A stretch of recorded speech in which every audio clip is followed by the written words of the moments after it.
2024년 3월 31일 부활 감사 예배로 드리며 요한복음 11장 23절에서 27절까지의 말씀으로 부활을 만남이라는 제목으로 잠시 은혜를 나누겠습니다. 우리 주님 부활하셨습니다. 죽음에서 다시 살아나셨습니다.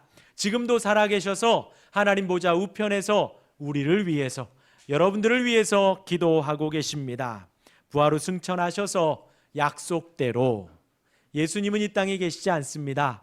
약속대로 보혜사 성령을 보내주셔서 지금 이 시간에도 성령 하나님 우리와 함께 하시고 우리를 가르치시고 우리의 예배를 인도하고 계십니다.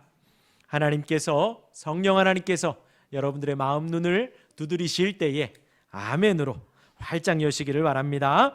오늘 제목이 부활을 만남입니다. 성경에서는 그 부활을 만난 인물들과 만나지 않은 인물들 그렇게 소개를 하고 있습니다. 오늘 많은 사람들이 있지만 아브라함을 하나님께서 만나 주셨고요. 또 두 번째로 사마리아 여인을 예수님께서 만나셨지요. 그리고 방금 읽은 본문의 말씀 마르다에게 예수님께서 부활을 가르쳐 주셨습니다. 이렇게 3대지로 잠시 은혜를 나누도록 하겠습니다. 우리 첫 번째로 창세기 12장 1절에서 3절 앞에 PPT 있거든요. 우리 한번 앞을 보시면서 창세기 12장 1절에서 3절 우리 함께 읽어볼까요? 여호와께서 시작. 여호와께서 아브라함에게 이르시되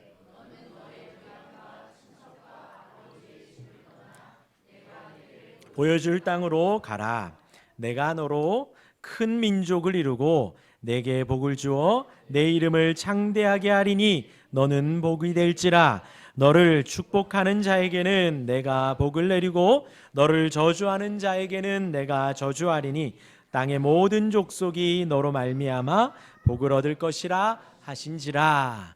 우리가 잘 아는 말씀입니다. 하나님께서 아브라함에게 나타나셔서 말씀하시는 장면이지요. 하나님이 아브라함을 부르시고 하나님 택한 곳으로 이동하라고, 요즘 말로 하면 이사하라고 말씀을 하시는 것입니다. 당시에는 고향과 친척과 아버지의 집을 떠나는 것이 너무나도 힘든 일이었습니다. 있을 수 없는 일이었습니다. 왜냐하면 당시에는 고향과 친척은 그들의 가정이었고 그들의 지역이었고 혹 나라이기도 했습니다. 자신을 지켜주는 경찰과 군인이 되어주기도 했던 그런 시족 문화였지요. 그들 가운데서 고향과 친척과 아버지의 집을 떠나는 것은 정말 큰 용기가 있어야 했습니다. 그런데 아브라함은 어떤 용기가 있어서 떠날 수 있었을까요? 아브라함이 부활을 만난 것입니다. 11장의 내용들, 방금 우리가 읽은 것이 12장 1절에서 3절이고요. 11장의 내용들을 제가 잠시 말씀을 드리면요, 아브라함의 가정의 배경이 잠시 나옵니다. 아브라함은 데라의 아들입니다. 그리고 데라는 아브라함과 나홀과 하란을 낳았습니다. 그 중에서 하란이 먼저 죽습니다. 아브라함의 형제지요. 형제가 먼저 죽음을 당합니다. 아버지인 데라보다 먼저 그렇게 운명을 달리한 거죠. 물론 지금 이 시대에는 그런 일들이 종종 있습니다. 슬프지만 사고로 혹은 질병으로 부모보다 아이들이 먼저 운명을 달리하는 경우가 종종 있지요. 하지만 지금 아브라함의 경우는 다릅니다. 하나님께서 온 세상을 홍수로 심판하신 것 다 기억하시죠? 노아가 방주를 만들어 노아의 가족은 살아남았습니다. 그리고 온 인류는 그때 하나님께서 심판하셨지요. 다시 시작된 인류가 노아와 그의 자손들로부터 생육하고 번성한 것입니다. 11장이 셈의 족보를 기록하며 그렇게 데라와 아브라함과 하란과 나홀을 등장시키는 것입니다. 곧 그들은요, 노아와 그의 자손들로부터 시작되어서 당시에 자식이 먼저 죽는 일은 없었던 일이었던 거예요. 그도 그럴 것이 당시의 조상들은 500년을 살았습니다. 403년을 살고요. 조금 못 산 사람이 200년을 살았습니다. 그렇게 장수하는 시기에서 몇십 년 고작 산 아들이 먼저 세상을 떠난 것이죠. 이상한 일이었습니다. 그것이 끝이 아닙니다. 아브라함이 사라와 결혼을 했습니다. 그렇게 살아가는 가운데 사라가 임신을 하지 못합니다.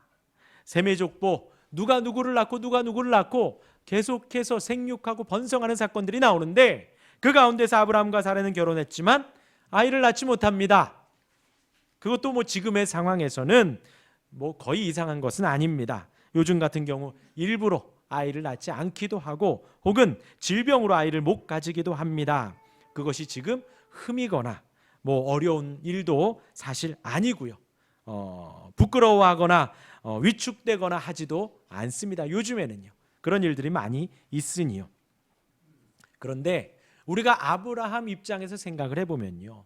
200년 살고 400년 살고 500년 사는데 자기 형제가 부모보다 먼저 죽음을 당하고 결혼하면 생육하고 번성하라는 하나님의 말씀을 따라 생육하고 번성하고 아이를 낳고 하는데 아이가 없는 것입니다.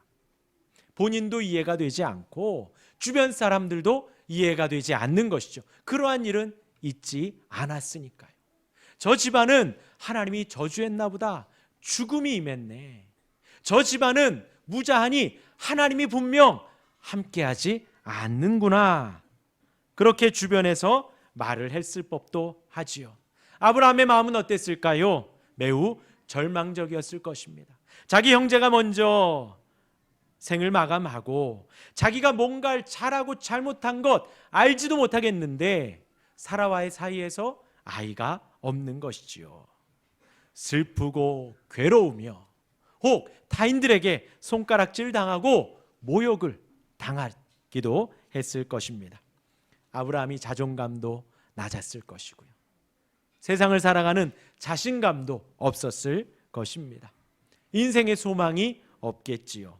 그런 가장 아브라함의 비참함 속에서 오늘 읽은 12장 1절 하나님께서 아브라함에게 나타나신 것입니다. 여호와께서 아브라함에게 이르시되 곧 하나님이 지금 아브라함을 만나시고 말씀해 주시는 것입니다. 3절까지 말씀을 들은 아브라함은 4절에서 바로 순종하여 이동합니다. 아까도 말씀드렸지요. 같이 살아가는 우리가 가족이고 나라고 지켜주는 경찰이고 군인인 그곳 고향과 친척을 떠나는 일은 너무나도 힘든 일, 거의 없는 일인 가운데 아브라함은 한달음에 순종하여 고향을 떠나고 가정을 떠난 것이지요. 어떻게 그럴 수 있었을까요? 하나님, 아브라함에게 나타난 하나님은 빛이고 소망이고 위로이고 생명이었습니다. 가족을 떠나 사는 것이 너무나도 위험하고 두려운 일이지만 지금 여호와께서 아브라함에게 이르시되 나타나신 하나님은 그 두려움보다도 더 크신 하나님이시며 그 절망보다도 더 큰 위로를 주셨기에 이렇게 떠나 살아가는 것 황량할 것 같고 어려울 것 같지만 그 크신 하나님, 위로의 하나님을 따라 걸음을 옮기며 고향을 떠나게 된 것이지요.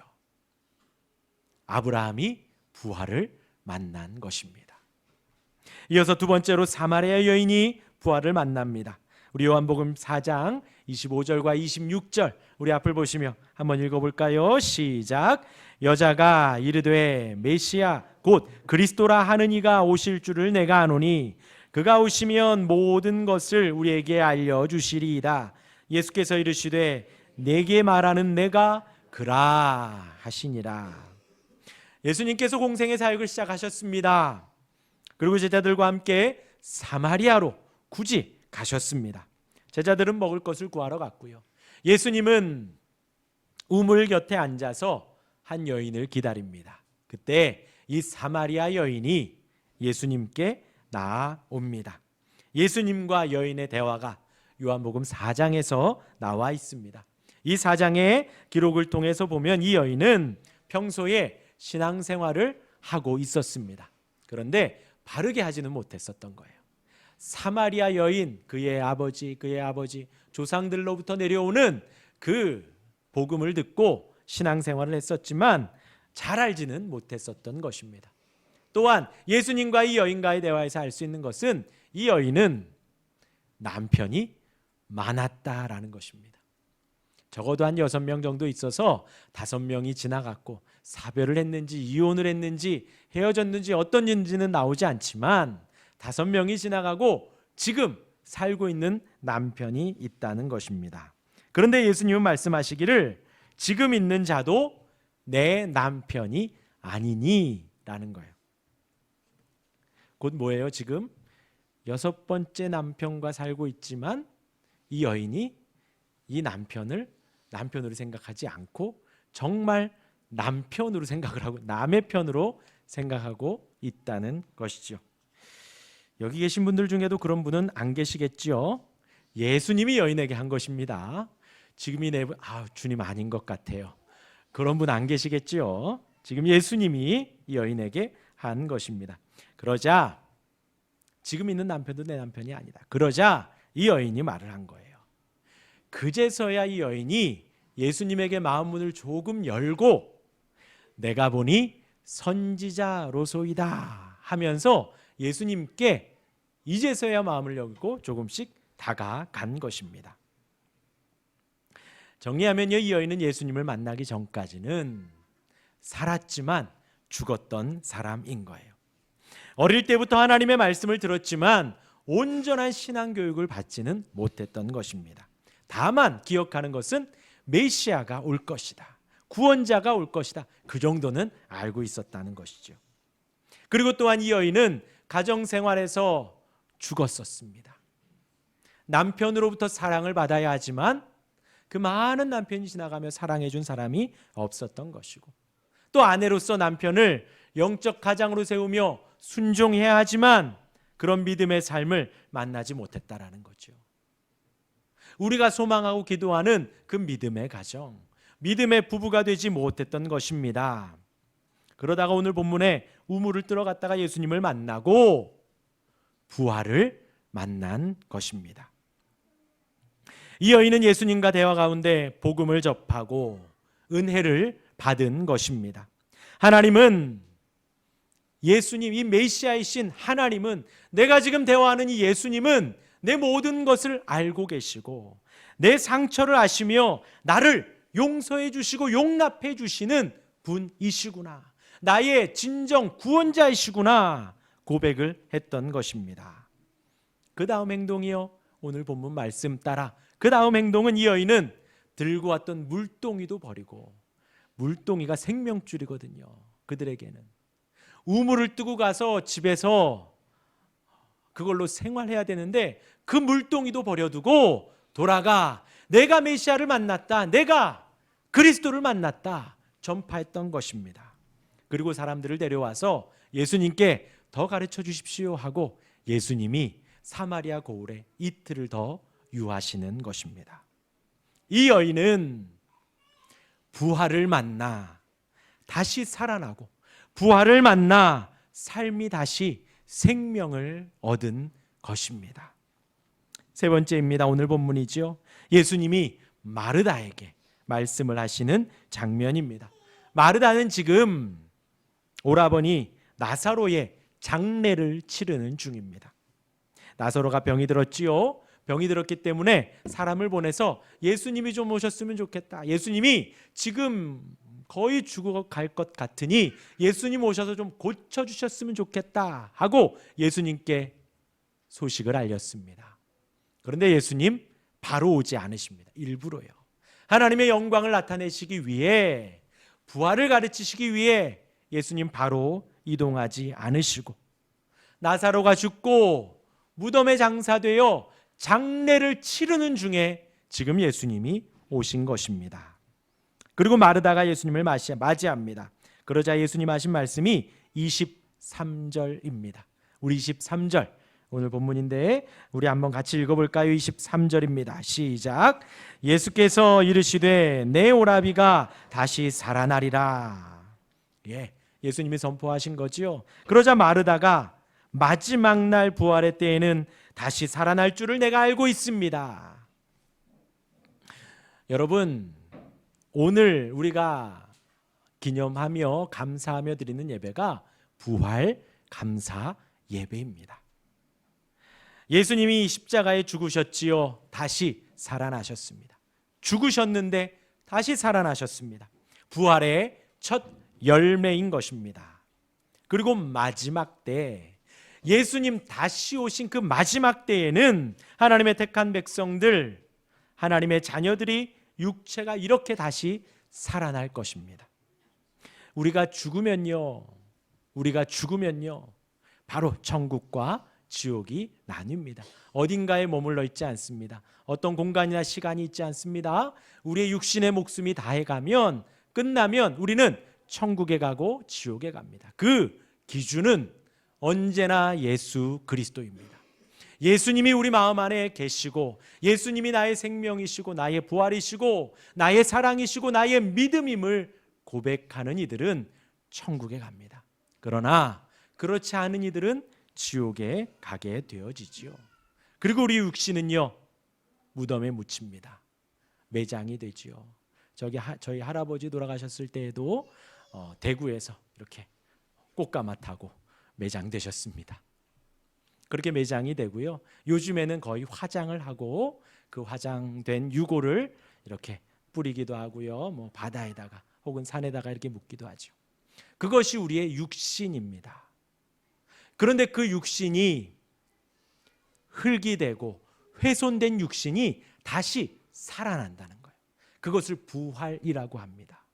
예수님이 부활의 첫 열매가 되셔서 그 첫 걸음을 가셨고, 저와 여러분들, 우리들 또한도, 하나님의 백성들 또한도 죽음 이후 주님 다시 오셨을 때에, 주님 심판하실 때에 그 부활로 다시 살아나 주님과 더불어 영원한 생명을 누리는 것입니다. 방금 마르다가 한 말이 바로 그것이에요. 우리 오빠 방금 죽었습니다. 장례를 치르고 있고 매장되어 지금 묻혔습니다. 네, 오빠가 다시 살 것이다. 알지요. 주님 다시 오시면 그 육신 부활할 거 내가 알고 있습니다. 마르다가 지금 그 고백을 한 거예요. 그런데 예수님이 거기에서 25절과 25절, 우리 아이들이 암송한 말씀이지요. 25절, 26절 아주 중요한 말씀을 하십니다. 우리 함께 읽겠습니다. 예수께서 이르시되 나는 부활이요 생명이니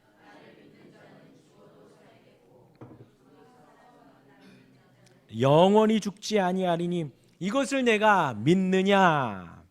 이 말씀이 지제 나사로에게 적용되어서 무덤에 있던 나사로가 살아난 것입니다.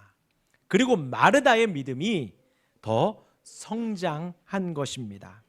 오라비의 죽음으로 매우 슬퍼하던 모습은 사라졌지요.